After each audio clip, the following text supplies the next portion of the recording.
All right. What do you think about the banning of the jerseys? They're not going to let you switch jerseys. You know, do the little jersey exchange at the end of the game. You know, we got a number of COVID related things that are happening. And the other thing that's happening when we're talking about leveling the playing field, I think Philly already announced that they're not, whatever happens, they're not going to have anybody in the stands. But not every NFL team has said the same thing.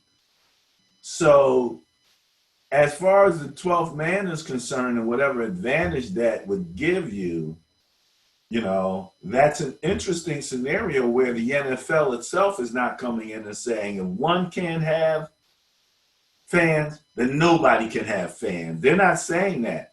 So, you know, I don't know, for example, if Philly would not have fans, but then you go into Seattle, and we talked about going into Seattle when what that would be like with no fans in the stand. That thing has been designed to amplify the sound, and now all of a sudden there's no fans in there.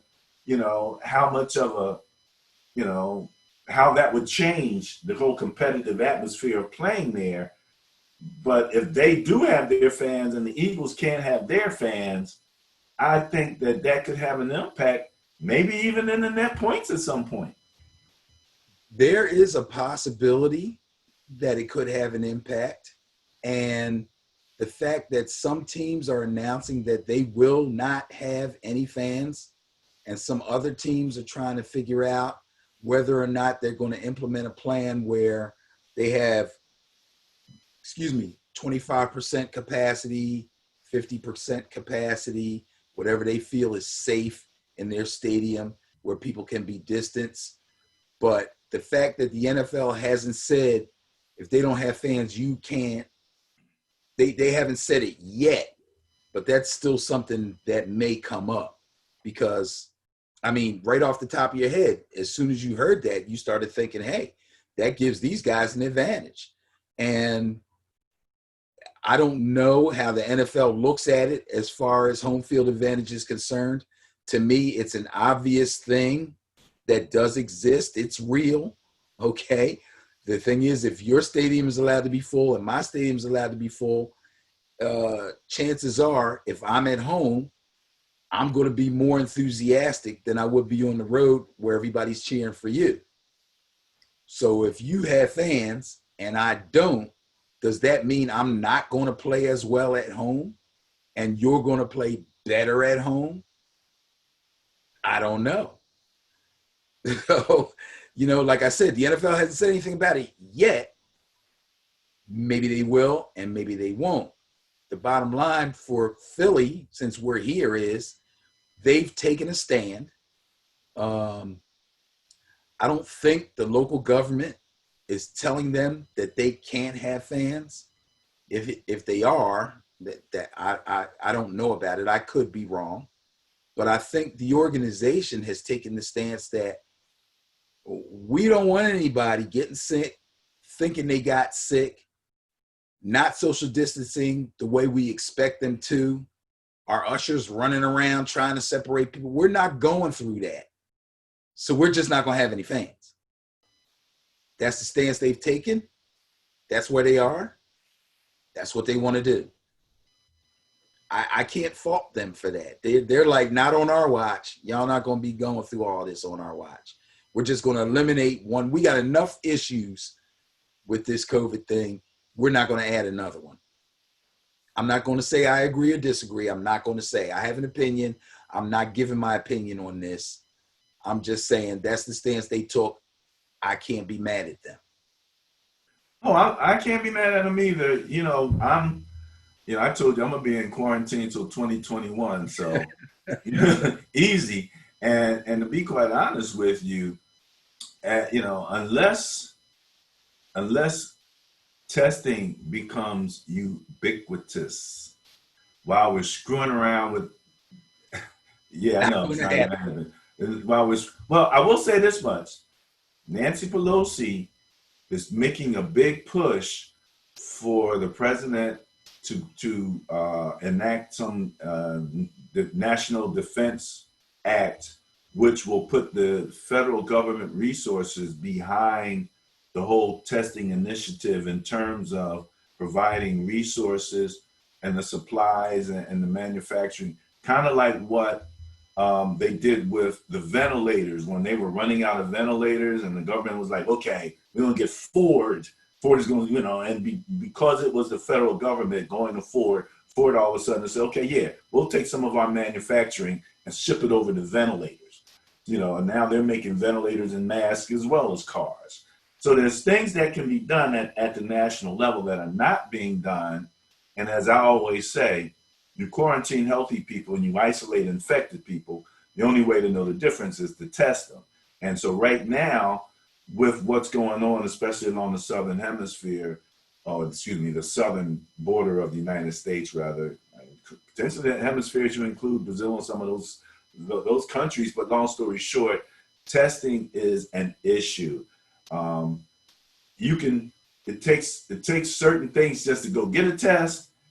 Then once you get a test, now if they're making you wait a week or plus to get your results, it's nothing like finding out a week later that you were positive and you've went to work, you've interacted with your family, you know what I mean? You'd have to put yourself in isolation until you get your test result back to protect anybody around you just in case. So long story short, this next push that they're having for more money for, to help the people, who are out of work and things of that nature, she's also pushing to have national testing done at a national level. And I believe testing it's the number one thing that we can actually do. We don't have a vaccine, we have some treatments, but we need to be able to work with employers the same way that our sports teams, like the bubble, you got the bubble, you want to come in the bubble, you get tested, then come on in the bubble. Because you've been, we know that you're negative, or we got a pretty good idea. We have a better chance that you're negative from a test than we do from checking your temperature when you come in. So, once you have that, now, as long as you're kind of in the bubble, we can do what we have to do and not worry about, transmission. We've reduced the potential to practically zero. And that's about the best that you can do in this particular point. And then once you kind of know, because again, if I'm an employer, I got 1,000 people. I don't know why the government wouldn't come in and set up a testing station right there at my front door and say, okay, bring all your people back to work. We'll test them. We'll find out who's ill, who's not ill, and we'll isolate the ill people. We don't have to quarantine the rest of them because we've isolated the people who are actually infected. Everybody else can come back to work. You still might live a quarantine life until the rest of the world catches up. But long story short, that's the concept. So, Well, not to delve too far into politics, but what you said about Nancy Pelosi, that's a wonderful thing. The only thing is if you make it a federal initiative, you still have to actually do it. Okay. There was a time when there was an outcry about not enough ventilators and not enough tests. Now they're talking about there's too much testing. So if you make it a federal initiative, then the people up top have to actually let it happen. Okay. I don't think the issue is not having enough testing. It's that enough testing isn't being done, because the people that are pulling the strings are saying the more testing you do, the more cases you're going to find. Duh. That's because they're out there. Yeah, now you know why I'm in quarantine till 2021. It's that type of logic that we have working its way from the top to the bottom. That's why I'm in quarantine. I don't know what these people are doing. Right. And then on the basis of the general public, if you set up testing outside every big business and you test everybody and you separate the people that have it and tell them to go isolate themselves, and the people who don't have it, you tell them, okay, you can come to work. Those people still have to go home and practice being safe, because otherwise you're going to have to test every day or every week, or, you know what I'm saying? Because once the people leave the job, you don't know what they're doing. Well, you're absolutely right, but that's why it takes a federal level initiative, because if you do need to test on any level of a routine basis, once a week, whatever, and again, that's why I said, even with testing, until the numbers get down to a certain level, you still have to kind of quarantine, but at least at point zero, I'm, negative.